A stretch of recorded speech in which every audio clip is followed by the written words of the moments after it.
Now it's time for True Crime Page with Scott Williams Collier.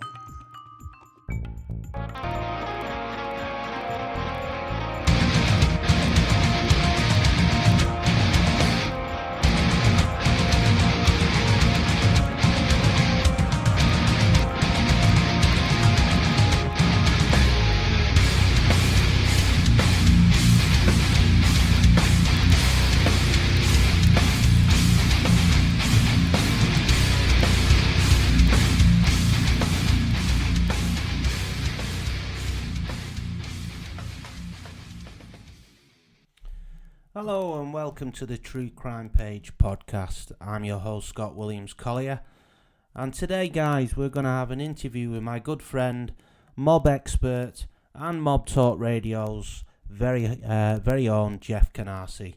But before we crack on with the interview, for a lot of you that listened to my last podcast, which quite a few months ago now, you'll probably remember that I announced that I would be doing my next show on the Cray twins. Now, I'm not going to bore you with the specifics, but unfortunately at the time, over the last year or so, I have been having some personal issues, some family issues, so I've just not had the time to do the show, so I apologise about that. I have put all that behind me now, so moving forward I am going to be doing the show on a regular basis, and I fully intend on doing the Cray Twins show in the very near future, so please stay tuned for that.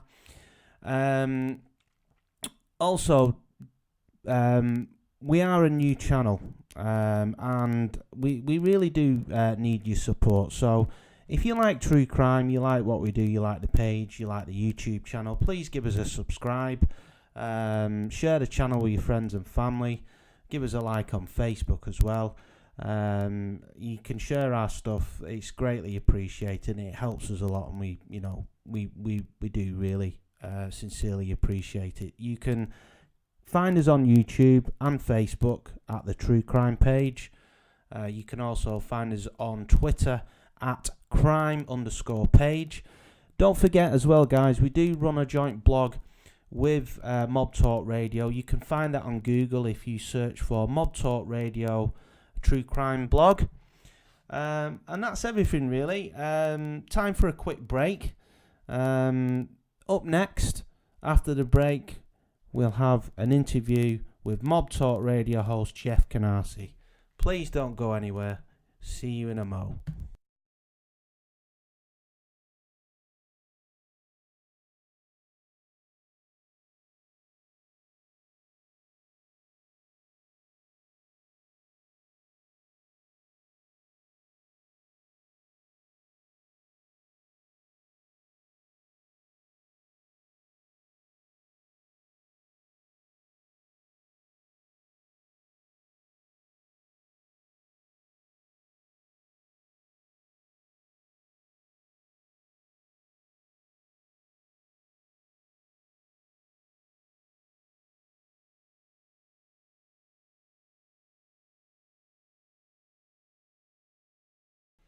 Hello and welcome back, everyone. I think we've got our interview set up. Jeff, are you there?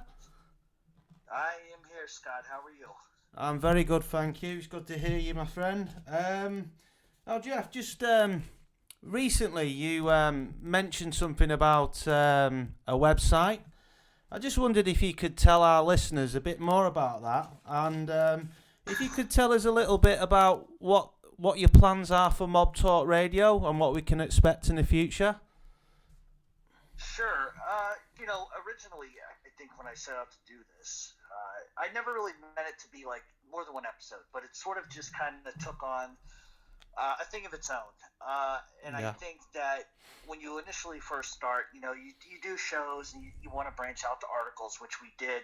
But it got to the point where the workflow is just so much that we sort of have to step it up a little bit. And what I have planned effectively is going to be an all-new website. It's going to be all-inclusive, which means it'll be password protected. To sort of get away from some of the ruffians that pick on people in different chat rooms and et cetera. But it's going to be the same radio show that everybody is used to having. It'll be 2 a week. There'll be a brand new website with all new articles and links and stuff like that. There's going to be some documentary stuff that we're going to get involved in. There's just so much that we're going to be able to do that I think people are going to be relatively surprised at what we are going to do. Yeah, that sounds really interesting. I'm looking forward to it personally. Now, it's publicly known, Jeff, that you're friends with some very big heavyweights. What's their opinion on what you do? I think it differs from person to person. I think that if you look at what I do, and this is the mistake that a lot of people make, is they like to jump on me saying, how can you talk about the streets? How can you talk about the mafia in general? But if you really listen to what I talk about, I talk about history. Every once in a while, I do talk about current situations that are going on, such as Philadelphia. But people need to understand they got to listen really closely to what I say, because what I say is more indicative of where I'm going with something than really what reality is. But I haven't really come across anybody that has been upset with what I'm doing. A lot of them know that in certain cases I'm misdirecting information, which is not lying. It's just not putting it exactly the way it is.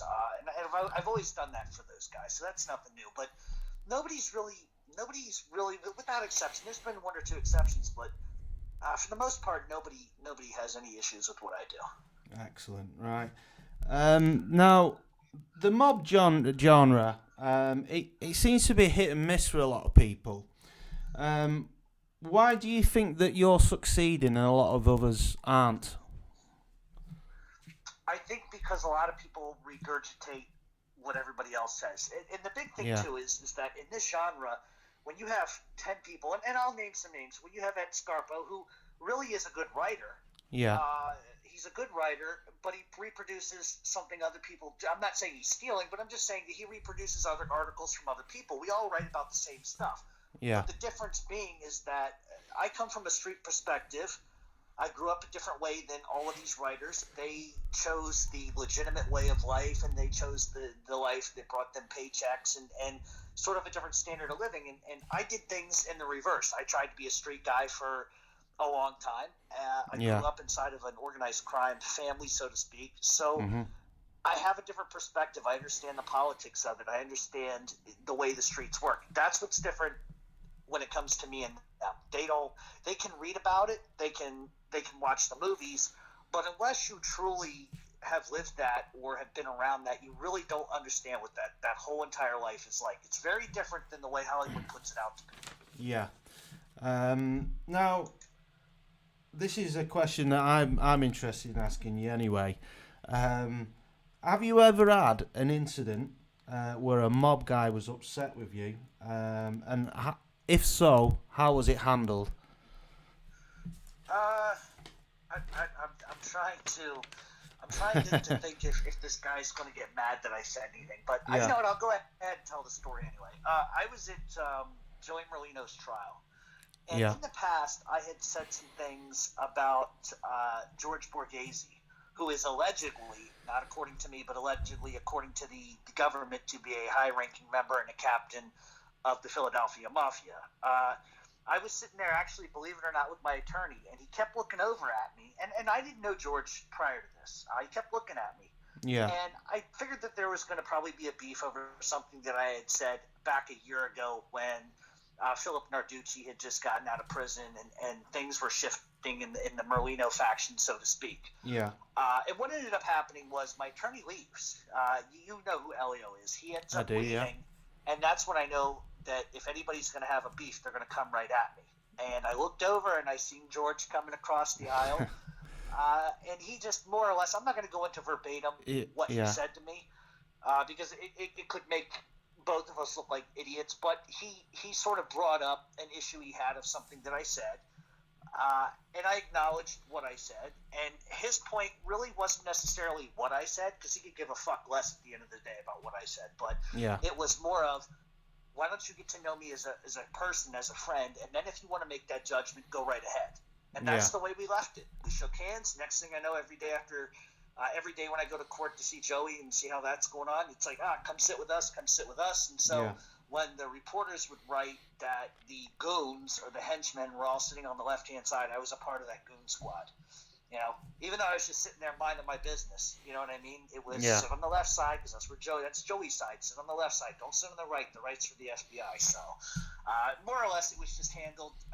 The situation was just handled in respect to get to know me, and then if you still want to say, you know, I'm this or that, then you're entitled. But if you don't know me, don't say it. And that's sort of kind of how we left it, and you know, it's been fine since then. Excellent. Now, you're known for getting the unknown facts to indictments and informants. How is it you beat well-known journalists like George Anastasia to the punch? You know, here's the thing. A lot of guys like George Anastasia, your Dave, well, I like to call him George Anesthesia, puts me to sleep, and Dave Ratweiser, who I can't stand. Even Jerry Capisci. Jerry Capisci has FBI sources, so a lot of information that he gets is directly from FBI agents, and they also have access to what's called PACER, and PACER is just the judicial court system. You can go in and literally download case documents and read through them. That's how I get a lot of stuff. But the other way that I get stuff is because three guys talk to me. That's the difference. I don't want to go into exact details of how that whole thing operates or what guys actually literally tell me, but I get things that other people don't get because these guys trust me, they like me, we're friends, and they know that I'm going to be respectful enough to leave certain parts of what they tell me out of the equation. Just the facts, sort of the meat and the potatoes kind of a deal. And I'm not going to put them in a position to get in trouble, get questioned, and I'm also going to take things out that could make things bad for a lot of different people. So they come to me because they know I'm going to handle it the right way. I'm not going to make them out to be a jerk off in the media, and that's what your George Anastasias do. They lie, they make assertions about people that aren't true, they follow them with cameras, and I feel bad for the poor bastard that isn't even involved in organized crime. It's just a childhood friend of George's or somebody else's. And they stop by the club to say hi. Next thing you know, they got Anastasia pointing a fucking camera at the guy saying he's in the mafia when the case is it's not even true. So that's how I do it. These guys talk to me and they're willing to talk to me, and it's just a mutual respect and admiration we have for each other. That's why they tell me stuff. Sure. Just wanted to ask as well, Jeff. I've heard this. Is it true that the show's being heard in prisons and at social clubs? Yeah, I mean, listen, I know a lot of guys that are in prison to begin with. Not that I told them that I was doing a radio show by any stretch of the imagination. Yeah. But word has trickled back to me from people that I do know that they're listening to it in prison. I'm not really specifically sure how this is going on, but I don't ask questions. And I know that my radio show is being played in some mob social clubs here in New York and in Chicago and other places like that. So, listen, I think it's funny that the mob guys listen to my stuff, but listen, they listen because it's entertaining, it's funny, they like to laugh at somebody. Come on, if we go back to 1980, do you really think that I've been able to, let's use Nicky Scarfo as a reference for a second. Yeah. Do you think I could have done a radio show badmouthing Nicky Scarfo in 1980 and he's not going to kill me? Please, definitely not. Yeah. I would be on the air all of like a day and a half before they found me in the East fucking River. Absolutely. You know? That was a completely different time period, and like you said, you wouldn't have got away with something like that back then. But anyway, moving on, can I just ask, why do you think that your show has a solid fan base and others that are doing the same are finding it difficult to get the same, a following? It's the whole thing about the genre too. The genre, the mob genre is not a genre you're going to get wealthy off of. It's not a genre that is going to. It'll always be here, but as you're seeing now, the genre is starting to take a hit where things are just mob movies aren't the same, and et cetera, et cetera. But the reason why I think my show is at least valid to the point where I have a following is a lot of it has to do with my personality, I think. Yeah. If I was boring and monotone, nobody would listen. A part of what I do is character, and I think people know that. I've never I'm not pretending to be somebody I'm not, despite my detractors who would say the Absolutely. opposite. But you have to. If I just sat here and just talked, it wouldn't be enjoyable. So some of it is character stuff. But like I said, I am who I am.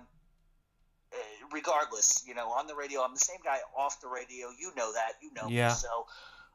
Absolutely. But I think that ultimately, the end of the day, the real answer to that is probably because I don't shit on the people who listen to me. I give them all an outlet to vent. I answer their questions. If they even call me a scumbag or a jerk off or whatever it is, I let them do it.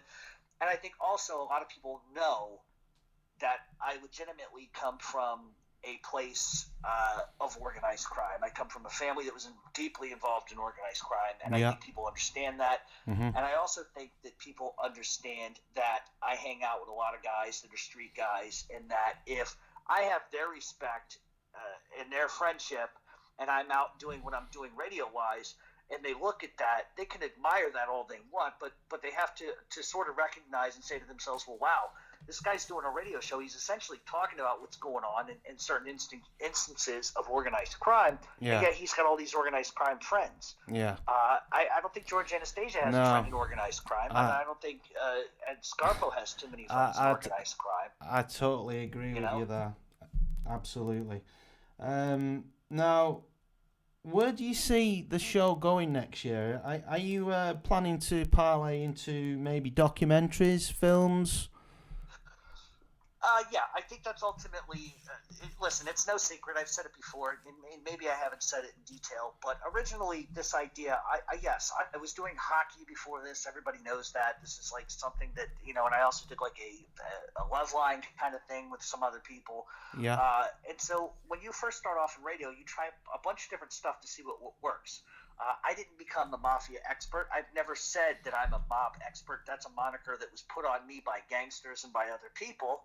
That was never a moniker I put on myself. I don't think anybody's an expert in anything. Because unless you're standing there right when something happens or there's a communication or a dialogue that's verbatim between Al Capone and Frank Nitti, you really don't know. So I'm not an expert. Nobody's an expert. But I think, exactly. Like I said, originally this is supposed to be a one-show kind of deal. Let's see what happens. And it sort of just steamrolled into like chaos. Everybody loved it, and so I've been kind of with it. And what I've been trying to do is, and I've always said this, is especially business sense, you have to parlay one talent into another talent. So filmmaking and screenwriting is my other kind of thing. Yeah. So if I can parlay my radio show into a documentary and parlay it into a film, then that's exactly what I'm going to do. And that's why we're going to go with the pay site, because I've got to make ends meet. Obviously, it's low cost at $4 a month. Yeah. Some people are saying I'm charging $40 a month, which isn't true. It's only $4 a month. Yeah. Or $48 a year. I just think it's time that there were some organized crime documentaries that were a little different, and that's what I kind of want to do. Yeah, and I mean, $48 a year is nothing really, and it allows you to put it back into the show. And you can improve the show, and like you said, you can start to do more and more, and provide more content to your listeners. Now, well, the funny thing is Jerry Capici's charging $5 a month for 4 paragraphs. Yeah, people are paying $5 a month extortionate for 4 paragraphs. Yeah, it's. I mean, is it extortion? No, because Jerry Capici is a good writer, right? And he has good information. But the thing is that those 4 paragraphs aren't giving you really anything. They're giving you the basic outline the New York Post puts out, the police blotter puts out. So it's like, when you offer my radio show, your radio show, a third radio show, which I didn't even tell anybody about yet, there's going to be a third radio show on the new website as well. So it's going to be all inclusive. It's just going to be a one-stop shop for Mafia everything. Is pretty much where we're going to be. So, anyway. Excellent, and I am looking forward to being a part of that. I think it's very exciting, and I think it's going to be a success. And I am really looking forward to that. Now, well, you know what? And I hate to interrupt you, but I just got to say this because it's something that you said earlier that you were absolutely right on. That I don't think a lot of people get. Yeah. People one, assume I'm making all kinds of money. You know I'm not. I know I'm Exactly. not. If I was, believe me, okay? Yeah. The second thing is that any money that I do make is going to just be rolled right back into the show anyway. It costs money to do things. It costs money for a website. It costs money for new mics. It costs money for me to travel to go do interviews and stuff like that. So, like I said, people can hate it all they want, not like it all they want, but at the end of the day, we're not talking. We're not going to become millionaires off of this. You know what I mean? Definitely. So. Yeah. Anyway. Right. Now, you've in the last couple of years, you've defended the Gottis quite a lot, despite blowbacks from some legitimate mob guys. Can I just ask, why is it that you defend them, and does that put you at odds with other people? It has at times. Listen, it's like anything else in life. And I try to put it this way. Like, Nike is a brand, Adidas is a brand, British Knights is a brand, Puma's a brand. Like, the Gottis are a brand, right? So the Gottis are a hot-selling brand. They always will be. John Gotti, God rest his soul, was the antithesis of what American Mafia is. We can argue the logistics of how he got in trouble, how he was caught talking on tapes and all of that, but that's not what I want to focus on. When you look at John Gotti stands for a lot of different things. He has become the face of the American Mafia, much like prior to him Al Capone was. So from my perspective, and I have to be clear about this, is that I have been friends with Angel Gotti for a long time. We're very, very, very close friends, and anything that I need, she helps me out, vice versa. Yeah. It's a friendship based on trust and an admiration for who we are. And there are ties between my family and their family that a lot of people would never know. And that's not for public consumption. I don't talk about that publicly, because what's the point? If I can't live off of my name, and I'm going to live off the coattails of my family, then I'm not being real. I'm not being a person. I'm trying to piggyback off of somebody else's reputation. It's my reputation I got to live off of. So I think the reason why I've been such a staunch defender of them is they have suffered. Listen, nothing in life is free. People think that if you're a gangster, you own the big house, you got the women, the cars. These people go to prison. These people, sometimes families have to, I'm not saying in the Gotti's case, but sometimes families have to go on welfare. They have nothing left. Look at John Jr., 5 trials in what, 3 years? Something crazy like that. Now, if you take the average trial without exculpatory evidence, you're talking $250,000 a trial. Do the math. Yeah. It's just, you can't. Listen, the thing about the government is the government has a blank check. They can do whatever the fuck they want 100 times. Doesn't matter. They never run out of money. Yeah. John Gotti Jr. did. Others before him did. So I think the point I'm trying to get to is people snipe at them and go after them because their success story. They were able to listen. And I'm not arguing morality by saying that this guy wasn't killed, that guy wasn't killed. The streets are the streets. Guys do what they got to do. Okay, take that off the table for a minute. But a guy who was in the Mafia, gets out of the Mafia, has proven to the FBI and everybody else he's not involved anymore, goes ahead, gets involved in real estate with what little money he has, gets involved in real estate. Yeah. Next thing you know, he tries to make a movie. He sells his own book, which he published himself. He didn't go to like a publisher and beg them to write a story. Yeah. He published it himself. That book is still selling great on Amazon, Shadow of My Father by John Gotti Jr. So I'm not kissing the Gotti's ass. But what I marvel at comeback story. I've always cheered the underdogs. I always will. At one point, they were the fucking Kennedy family of the Mafia. That's the truth. Yeah. Are they now? Sure. But they are for nostalgia and for Americana. And so that's why I defend them, because I think at some point you have to look past what the past is and what's the present. What's the present? They're doing good things. They're helping people because it doesn't fit a sort of a caricature of what other mob guys think of them. Listen, and this is the truth. I have not heard one made person in New York say one ill word about John Gotti or any of them. about none of them. Yeah. It's people outside of New York that say shit like that. And I'm not going to get into those details because everybody has a right to have an opinion. But I think a lot of it is jealousy over success.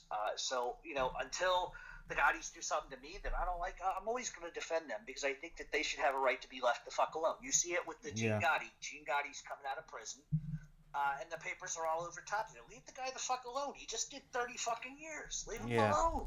What, you think a guy that's been in prison 30 years is going to walk out tomorrow, get a pistol, and go start collecting vig money? Come on. Yeah.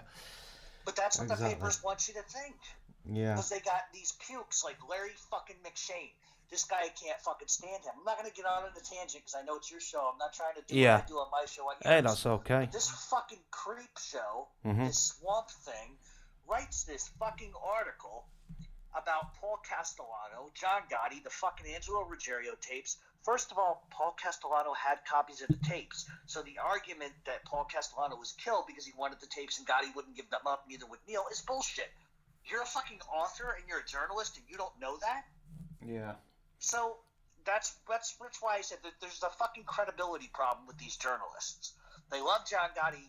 On Thursday, on Friday, they will write that John Gotti had 3 tits and a fucking snake coming out of his ass, and they think people will believe it. Yeah. People will fucking believe it. Yeah. John Gotti had this gumata. John Gotti had this love child, that love child. It's ridiculous. It never ends. Yeah. It never ends. Totally agree. That's why I defend them. Leave them alone. Yeah. Listen, let me ask you something.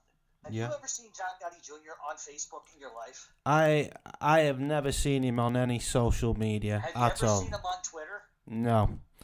Twitter, Facebook, any of them, no. Flip phone? Yeah. A fucking flip phone. Yeah. Listen, he's not on social media. He doesn't give a fuck. See, all these little rats that want him to come out and sort of demean himself by coming out and saying, oh, you rat, you this, you that, and the third. He doesn't do that. He's got better shit to do. Yeah, These motherfuckers are focused on the past. He's not. How many trials do these pricks have to go through? Oh, wait, that's right, 0, because they're rats. So, of course, they can invent whatever. But the point I'm trying to make to you is that no matter what the Gottis do from now until fucking the end of time, they're always going to be a target. That name is American. It's an Americana name.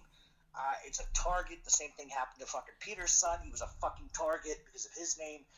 And that's just the reality of it. It's a blessing and a curse, as some people would say. Yeah. So, all right, I'll shut up now. No, that's great. Thank you, Jeff. Now, time for one more question, I think. This is one that I'm interested in anyway. I just wanted to know, do you get asked all the time, what question do you get asked all the time that you don't answer? Usually it's one of a couple things. The first one is let's talk about John Gotti Jr.'s 302. I'm not going to talk about it because it doesn't fucking exist. These fucking morons keep saying it exists. They have copies of it. Okay, then put your copy online. And they never do. They just believe what Anastasia says and everybody else says. That's the first thing. The second thing I never answer is who I'm related to, other than Joe Badway. I've talked about Joe Badway before. Yeah. He's cousin by marriage. I don't mind talking about him a lot, but I don't talk about my grandfather, and I don't for a reason. And it really goes back to I'm not hiding anything. Yeah. I'm not making anything up. I think a lot of it is just that I am me. I'm Jeff. Everybody knows that Canarsie is not my last name. Yeah. I've never hidden that. My father was Irish. All right, we'll leave it at that. But I don't talk about him because, one, I have respect for him. Yeah. When you have respect for somebody, you don't talk about them. Now, you know, because we've talked in private, and so does everybody Absolutely, else. Yeah. It's not a very well hidden secret at this point. No. But I don't because I have uncles that are alive that I'd rather not infuriate, which I already have. And B, if I'm going to do something, I have to make it because of me. Who am I? If I go around saying I'm related to John Gotti, which I'm not. But if I ran around saying that all day long, then I'm trying to impress people. I'm trying to make people think I'm something because of who I'm related to. When the reality of that is you could be related to fucking Ted Bundy. Doesn't mean you're going to be a good killer. Yeah. You know what I mean? You could be Jeffrey Dahmer. You could be Jeffrey Dahmer's cousin. Doesn't mean you like to eat people. Yeah. So, or it doesn't mean that you would be good at eating people. And Yeah. I love to bring that reference with you, but I think the reality is I don't talk about it not because I can't prove it, because believe me, everybody knows anyway. But Yeah. I just don't, because I got to make it on my own. Someday, like I told my friend Elio, he asked me, when are you going to talk? I said, someday I will, but it's just not now. Just not now. It's just one of those things where Yeah. I'm just not comfortable with it. And listen, I don't owe it to my listeners to explain a fucking thing to them. It's not. People will say to me, well, listen, here he goes. He's saying this kind of shit. But the reality is, all I owe them is what I've promised them, and that's a great show, an entertaining show, nothing but the truth from the street perspective. That's what I give them. I don't have to talk to them about the time I was 2 years old and had third-degree burns all over my legs, or I got shot twice. I don't have to tell them that. Sometimes I do, but some things are like treasures for me, and treasures you just don't give away. You keep them to yourselves. Exactly, You I share totally stories agree when with it's you. appropriate. You change the facts if you need to. But there's clues all out there, and there's people that are in these little group pages that are all saying who I'm related to, and Yeah. I'm never gonna acknowledge or deny. I know who you're related to, and I know you don't. I wouldn't say anything. I know you want to keep that private. So, anyway, thanks a lot for that, Jeff. Really appreciate you. Really appreciate you coming on. It's been great. Definitely. Well, thanks for having me. And not a problem. Boy, my nuts are caught in a vice with that other situation we were talking about right prior. Yeah, good luck with that. And I don't care if this is on the radio. I'm not going to say what it's about, but here's some advice to everybody, right? If you're going to write a screenplay, and you're writing a screenplay, and a character is named after somebody you know very well, and if that story has something to do with something that you might want to happen, or something you envision down the line, whatever you do, if you're going to send them a picture of you writing, don't make it so that they can fucking read it, because then you're going to have a lot of explaining to do. And so now I'm sitting here dreading getting off the phone. That's why I'm hesitating, because I don't want to get off the phone, because I know I'm going to have to fucking deal with this person now. But it's all in good fun. But it goes to show that the fucking technology has fucked everybody. Yeah. I swear to God. I agree. Yeah. Anyway, Scott, thanks for having me on. I appreciate it. Not a problem. Thanks very much for coming on, Jeff. And I'm looking forward to seeing you hopefully in October. And when I come over to New York, we can hopefully do another show together. Absolutely. We'll make Elio take us to Philly. Excellent. I look forward to that. That'd be great. Listen, enjoy the rest of your evening, bro, and I will catch you later. All right. Thank you. Thank you. That concludes our interview, everyone. I hope you enjoyed it. And stay tuned for the Cray Twins show, which will be coming up soon. Catch you later.